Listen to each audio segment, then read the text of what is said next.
Class 11th student, अब आपका topic start होगा नया प्रोजेक्टाइल मोशन। तो उसके विषय में उससे पहले थोड़ी सी कुछ चीज़ें बता दें आपको। X axis, Y axis, origin O, यहाँ से कोई बॉडी पी पॉइंट पर पहुंच जाती है तो इसके जो कोऑर्डिनेट लिखते हैं तो एक्स कामन वाई, ये आपके कोऑर्डिनेट हो गए। अब ये पी पॉइंट जो है एक्स एक्सिस से कितने एंगल पे, थीटा एंगल पे। तो जब हम पी को कंपोनेंट में तोड़ेंगे तो पी कास थीटा और पी साइन थीटा दो कंपोनेंट में तोड़ सकते हैं। इस फिगर को हम फिर से यहाँ ले आए, एक्स और वाई एंगल थीटा दिखाया, ये पी था, तो ये कंपोनेंट हो गया पी कास थीटा और ये कंपोनेंट हो गया पी साइन थीटा। जब इनको हम इस तरीके से मिला दिए तो ये एक्सेस जो पी साइन थीटा है ये भी पी साइन थीटा हो जाएगी, ये एक्सेस जो पी कास थीटा है ये भी पी कास थीटा हो जाएगा। अब ये एक ट्रायंगल हो गया। अब इस एक ट्रायंगल में हम अप्लाइंग पाइथागोरस थ्योरम, तो पी का स्क्वायर इक्वल टू बेस का स्क्वायर प्लस परपेंडिकुलर का स्क्वायर, तो पी कास थीटा के square plus P sine theta के स्क्वायर, ये हो जाएगा P square cos square theta plus P square sine square theta. अब इसमें से पी स्क्वायर कॉमन ले लेंगे तो आ जाएगा cos square theta plus sine square theta. ये वैल्यू जो हो जाएगी cos square theta plus sine square theta value 1 हो जाएगी, रूट के अंदर थी तो बाहर निकल आएगा जो कि पी आ जाएगा। इट मीन्स हुआ क्या कि अगर कोई वेक्टर है पी है या कोई भी बॉडी इधर से इधर मूव की या जो भी, तो पहले हम वेक्टर कोई मान ले, कोई वेक्टर है, अगर हम उसे कंपोनेंट में तोड़ देते हैं, ध्यान देना कंपोनेंट में तोड़ देते हैं तो क्या इसके मैग्नीट्यूड में कोई फ़र्क पड़ रहा है? आपने प्रूफ देखा तो इसके मैग्नीट्यूड में कोई फ़र्क नहीं पड़ रहा है। तो हम क्या करेंगे, इस तरीके से हम इसको आराम से कंपोनेंट में ब्रेक कर सकते हैं। आगे यहाँ पर थोड़ा सा और समझा दें, अगर ये बॉडी यहाँ से यहाँ तक चली गई है, पी पॉइंट तक पहुँच गई है, तो आखिर यहाँ से यहाँ तक कौन ले गया? तो देखते हैं, ये बॉडी यहाँ से यहाँ तक पहुँची तो इसमें से जो कास थीटा का कंपोनेंट है, इस बॉडी को यहाँ से एक्स एक्सिस को डिस्टेंस को कवर कराया, जो साइन थीटा का कंपोनेंट है वो यहाँ से यहाँ तक इस बॉडी को कवर कराया। जब इन सबको मिला देंगे तो यहाँ पर बॉडी पहुँच जाती। It means cos theta component इस पॉइंट को आगे की तरफ ले गया पॉजिटिव एक्स डायरेक्शन में, और साइन थीटा का कंपोनेंट जो है वर्टिकल डायरेक्शन में ऊपर की तरफ ले गया। तो ये चीज़ आपको समझ में आ गई होगी, क्लियर भी हो गया होगा। आगे बढ़ते हैं प्रोजेक्टाइल मोशन में। तो सबसे पहले प्रोजेक्टाइल मोशन को समझ लो क्या है। ये एक्स एक्सिस है, ये वाई एक्सिस है। आपने जो बच्चे क्रिकेट खेलते हैं, बैट से बॉल को हिट करते हैं तो कुछ इस तरीके से डायरेक्शन फॉलो करती है, आगे जाके गिर जाती है। फुटबॉल है, पैर से मारते हो बॉल को, जब बॉल को मारते हो तो वो भी कुछ इस तरीके से पाथ फॉलो करती है। इस तरीके का जो भी कोई बॉडी पाथ फॉलो करती तो वो प्रोजेक्टाइल में आ जाता है। अब यहाँ पर इस पॉइंट पे ओरिजिन पे थीटा नॉट एंगल पे किसी भी बॉडी को हिट किया गया तो यहाँ पे वेलोसिटी चेक की गई, तो वो वेलोसिटी यहाँ पर वेलोसिटी चेक की गई तो वेलोसिटी उसकी वी नॉट थी। ये इस तरीके का पाथ फॉलो कर रहा है, लेकिन यहाँ पर पॉइंट पे देखा गया वेलोसिटी वी नॉट थी। यहाँ से देखते तो ऐसे हो जाता, यहाँ पे देखते तो ऐसे हो जाता, यहाँ पे देखते तो ऐसे हो जाता, ये अलग अलग। अब ध्यान देने वाली बात ये है कि जैसे ही इसको आप हिट करेंगे तो ये कुछ इस तरीके से, वैसे अगर हम देखते तो ये ऐसे जाना चाहिए लेकिन ऐसे नहीं जा रहा है, ये कुछ इस तरीके से नीचे की तरफ स्लोप लेता हुआ जा रहा है।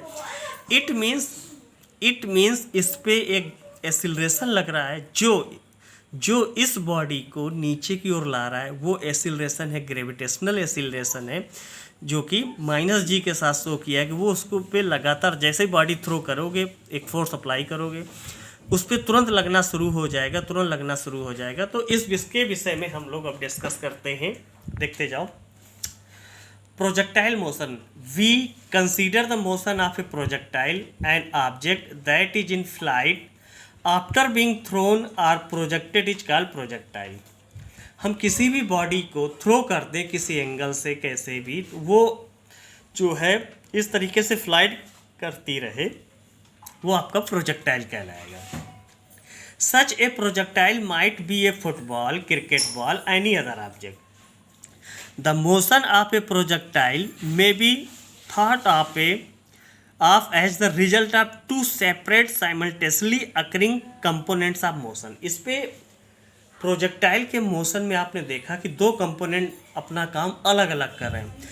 कास थीटा का कंपोनेंट उसे आगे की ओर ले जा रहा है, साइन थीटा का कंपोनेंट उसे ऊपर लेके जा रहा है। One component is along a horizontal direction without any acceleration and other along the vertical direction with constant acceleration due to the force of gravity। जैसा कि मैंने फिगर को एक्सप्लेन किया, समझाया। We shall assume that the air resistance has negligible effect on the motion of the projectile. ये consider किया जा रहा है कि एयर रेजिस्टेंस को कंसीडर इसमें हम नहीं करके चल रहे हैं।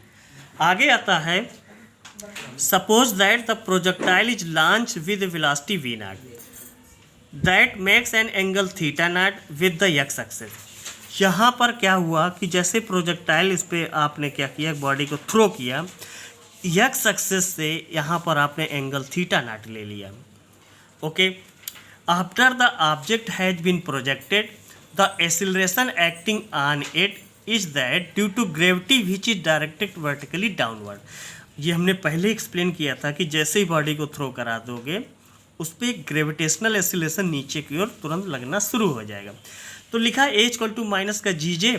अब एक्स डायरेक्शन में एक्सीलरेशन इसमें क्या है, 0, और वाई डायरेक्शन में जो एक्सीलरेशन है माइनस का जी है। The components of initial velocity V naught are, तो देखो एक्स डायरेक्शन में V naught x equal to V naught cos theta naught and V naught y direction में V naught sine theta not.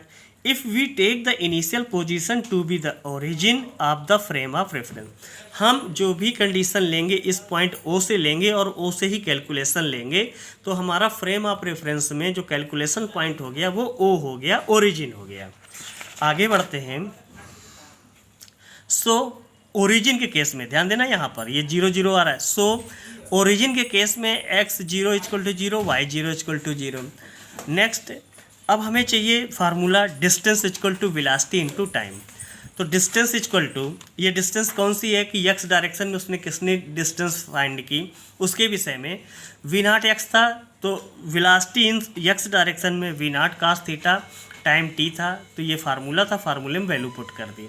अब ये formula है y equal to U T plus half A T square वाला।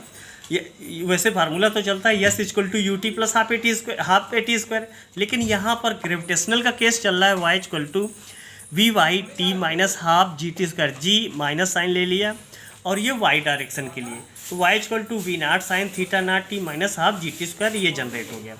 Formula first is use when linear motion सीधे चला जा रहा है। Formula second is use when under gravity case में हम ये फार्मूला यूज करते हैं। टाइम ऑफ फ्लाइट, इस केस के लिए it is the total time for which the projectile remains it flight, let t be its time of flight. तो formula s equal to U T plus half A T square, h equal to U T plus half G T square, ये velocity 0, half G T square, h equal to, तो t आप calculate होकर के √2h/g आ जाएगा। तो ये था यहाँ तक। अभी दूसरा वीडियो भी आपका आएगा तो उस पर और चीज़ें बतानी है। वीडियो बड़ा हो जाता है फिर लोड नहीं होता है।